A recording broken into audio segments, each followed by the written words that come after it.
बिस्मिल्लाहिर्रहमानिर्रहीम अस्सलामु अलैकुम।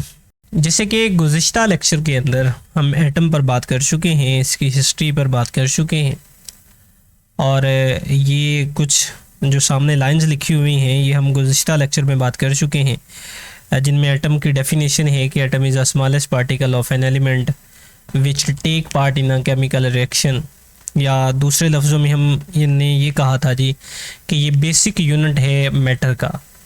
या इसके अलावा मैंने ये भी बात की थी कि एटम जो है वो यूनिक करैक्टर जो है वो रखता है, यानी बाकी चीज़ों से हटकर जो है एक मुनफरद खसूसियात जो है वो रखता है। अब एटम के बारे में हमने जैसे कि डेफिनेशन में कहा कि atom is a smallest particle, यानी एटम जो है वो एक छोटा ज़र्रा है। अगर एटम एक छोटा ज़र्रा है, स्मॉलेस्ट पार्टिकल है, सो इसका मतलब ये है कि एक छोटे पार्टिकल को देखना या उसकी मेजरमेंट करना या उसका एविडेंस देना ये उससे भी ज़्यादा मुश्किल काम है। जैसा कि अगर मैं ये कहूँ कि आप लोगों ने बहुत ज़्यादा नाम सुना होगा जी माइक्रो ऑर्गेनिज्म का, या इन सिंपल मैं कह दूँ जी बैक्टीरिया। अब बैक्टीरिया के बारे में बहुत हमने सुना हुआ है जी, लेकिन बैक्टीरिया को किसी ने भी आम आंख से नहीं देखा हुआ।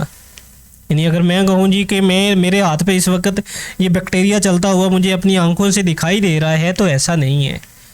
अब इसको देखने के लिए हमें कोई स्पेशल इक्विपमेंट चाहिए, यानी माइक्रोस्कोप चाहिए। अब अगर माइक्रोस्कोप मौजूद है तो इसका मतलब है हम माइक्रोस्कोप की मदद से बैक्टीरिया को देख सकते हैं। और वो कौन सी माइक्रोस्कोप है जी? हम आम माइक्रोस्कोप, ऑर्डिनरी माइक्रोस्कोप के साथ जो है वो इसको देख सकते हैं। लेकिन अगर वायरस है तो वायरस को जो है वो ऑर्डिनरी माइक्रोस्कोप के साथ देखा ही नहीं जा सकता। सो इसका मतलब ये है जी उसको देखने के लिए हमें इससे भी कोई पावरफुल इक्विपमेंट चाहिए, जिसको हम कह रहे हैं जी कि इलेक्ट्रॉन माइक्रोस्कोप जो है वो हमें चाहिए होती है। सो इसका मतलब ये है कि एटम जो है वो को भी हम आम आंख से नहीं देख सकते। इसके लिए भी हमें जो है वो माइक्रोस्कोप को जो है वो हमें मद्देनज़र रखना पड़ेगा, या माइक्रोस्कोप को इस्तेमाल करना पड़ेगा।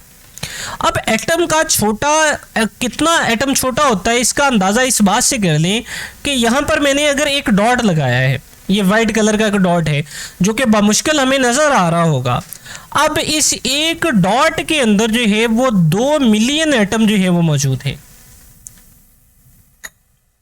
एक डॉट के अंदर 2 मिलियन एटम जो है वो मौजूद है, यानी तकरीबन जो है वो 20 लाख एटम जो है वो मौजूद है।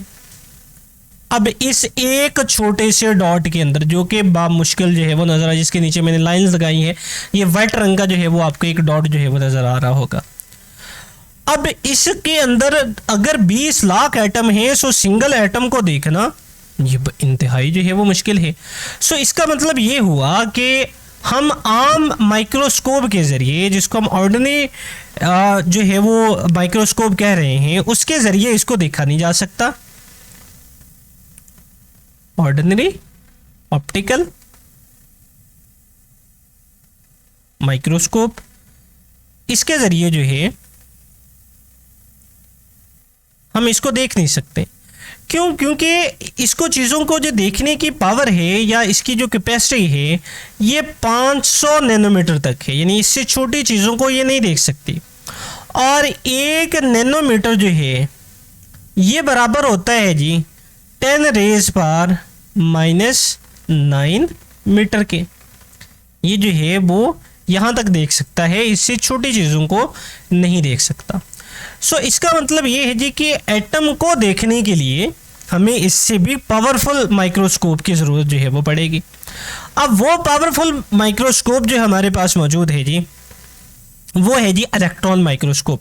पेज को थोड़ा हम ऊपर की तरफ जो है वो ले जाते हैं, यानी अब हम बात कर रहे हैं जी, यहाँ पर इसकी हमने शायद हेडिंग नहीं दी, इस हेडिंग को भी यहाँ पर जो है वो हम रख लेते हैं जी, यहाँ पर रख लेते हैं इसको, कि हम बात कर रहे हैं जी एविडेंस ऑफ एटम की। सो इसका मतलब ये है जी कि अब हमें देखने के लिए हमें और भी पावरफुल माइक्रोस्कोप की ज़रूरत है, और वो माइक्रोस्कोप हमारे पास कौन सी है जी? वो है जी इलेक्ट्रॉन माइक्रोस्कोप।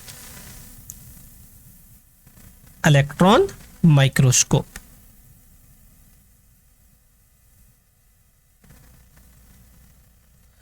अब अगर हम इन दोनों को कंपैरिजन करें, इलेक्ट्रॉन माइक्रोस्कोप को और ऑर्डिनरी माइक्रोस्कोप को, ऑप्टिकल माइक्रोस्कोप को, कि ये दोनों हैं क्या। अगर मैं ये कहूँ कि जो हम ऑर्डिनरी माइक्रोस्कोप है इसके अंदर जो हम इस्तेमाल करते हैं वो विजिबल लाइट को इस्तेमाल किया जाता है। इसके अंदर किसको इस्तेमाल किया जाता है जी? विजिबल लाइट को जो है वो इस्तेमाल किया जाता है। अब अगर इसको इस तरह से समझ लें कि अगर ये वाला हमारे पास एक इलेक्ट्रॉन है तो जो विजिबल लाइट है इसकी वेवलेंथ जो है वो बहुत ज़्यादा होती है।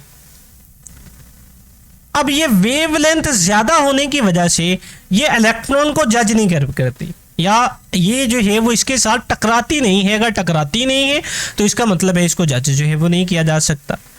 जबकि इलेक्ट्रॉन माइक्रोस्कोप के अंदर ये वेवलेंथ अब क्या होती है जी?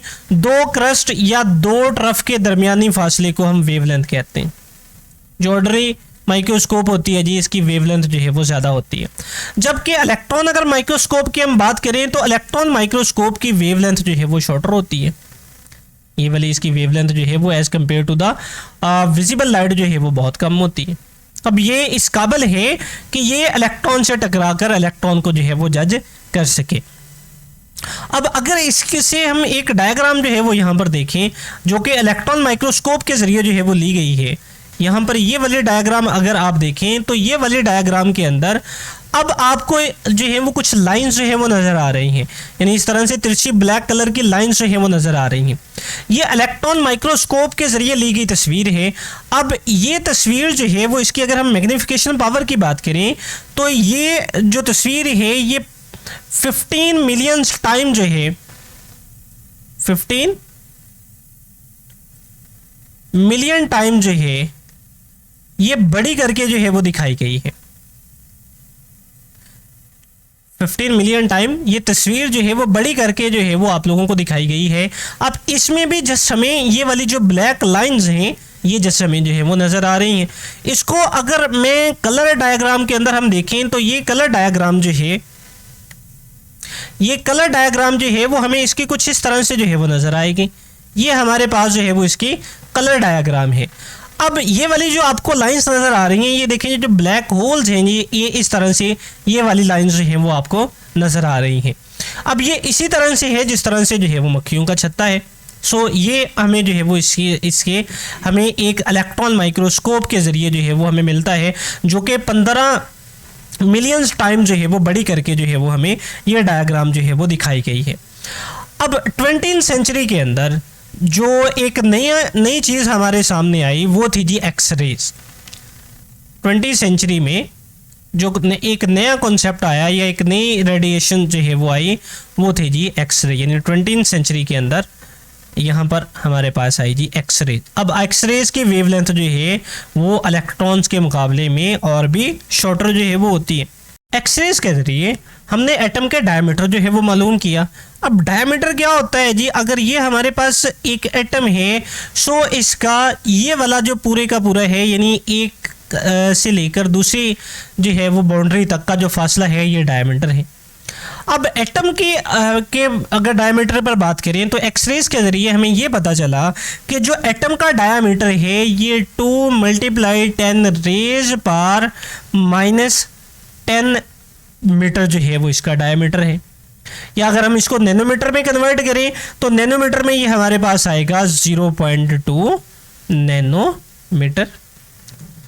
अब जो एटम की मास रेंज थी, यानी अगर हम मास की बात करें तो एटम का मास जो है वो 10 रेज़ पावर -27 से लेकर 10 raise power -27 to 10 raise power -25 तक जो है वो इसकी मास रेंज जो है वो मौजूद थी।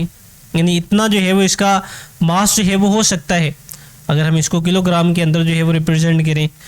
अब एक एएमयू हमारे पास क्या है जी? एटॉमिक मास यूनिट, यानी एटम के मास को रिप्रेजेंट करने के लिए यूनिट इस्तेमाल करते हैं, एटॉमिक मास यूनिट। अब ये एक एएमयू ये बराबर है जी 1.66 × 10 रेज़ पावर -27 किलोग्राम।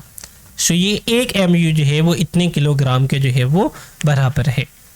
सो ये है जी आज का हमारा टॉपिक, जिसमें हमने डिटेल बात की एविडेंस ऑफ एटम के मुतल्लिक। हम दोबारा इसको थोड़ा सा रिपीट कर लेते हैं। हमने सबसे पहले ये बात की कि एविडेंस ऑफ एटम, यानी एटम को अगर हमने देखना है तो ये एटम जो है वो बहुत ही छोटा ज़र्रा है, जैसे कि एक डॉट के अंदर जो है वो हमने कहा जी तकरीबन 20 लाख एटम जो है वो मौजूद हो सकते हैं। सो हमने कहा जी इस तरह के 2 तरह के हमारे पास माइक्रोस्कोप मौजूद हैं, एक ऑर्डिनरी ऑप्टिकल माइक्रोस्कोप है और दूसरी इलेक्ट्रॉन माइक्रोस्कोप है। जो हमारे पास आम माइक्रोस्कोप है इसकी जो रेजोल्यूशन पावर है वो जो है वो 500 नैनोमीटर की जो है वो है, और 1 नैनोमीटर जो है वो 10⁻⁹ मीटर के बराबर है। अब एटम इतना छोटा है ये कि हम इसको आम विजिबल लाइट के ज़रिए जो है वो देख नहीं सकते, क्योंकि इसके अंदर आम माइक्रोस्कोप के अंदर जो इस्तेमाल होती है वो विजिबल लाइट जो है वो इस्तेमाल होती है। जैसे कि यहाँ पर जो है वो बात की गई है कि इसकी वेवलेंथ जो है वो ज़्यादा होती है, लंबी होती है, बड़ी होती है, जबकि इलेक्ट्रॉन माइक्रोस्कोप की वेवलेंथ जो है वो शॉर्टर होती है। हम इसके ज़रिए जो है वो इसको इलेक्ट्रॉन को जो है या एटम को जो है वो देख सकते हैं। अब ये जो हमें 2 डायग्राम नज़र आ रही हैं जी, ये 2 डायग्राम जो है वो इलेक्ट्रॉन माइक्रोस्कोप के ज़रिए 15 मिलियन टाइम्स जो है वो बड़ी करके हमें दिखाई गई हैं। एक जो है वो आपको ब्लैक एंड वाइट नज़र आ रही है और एक जो है वो कलर डायग्राम जो है वो इसकी नज़र आ रही है, जो कि मक्खियों के छत्तों की तरह जो है वो आप लोगों को नज़र आ रही है। इसके अलावा हमने ये देखा जी कि 20वीं सेंचुरी के अंदर एक्सरेज जो है वो डिस्कवर हुई। अब एक्सरेज जो है वो इनकी वेवलेंथ जो है वो इलेक्ट्रॉन के मुकाबले में भी कम होती है। अब इसके ज़रिए हमने एटम के डायमीटर के और इसके मास के मुतालिक जो है वो इन्फॉर्मेशन जो है वो इकट्ठी की कि एटम का मास जो है वो कितना हो सकता है और इसका डायमीटर जो है वो कितना है।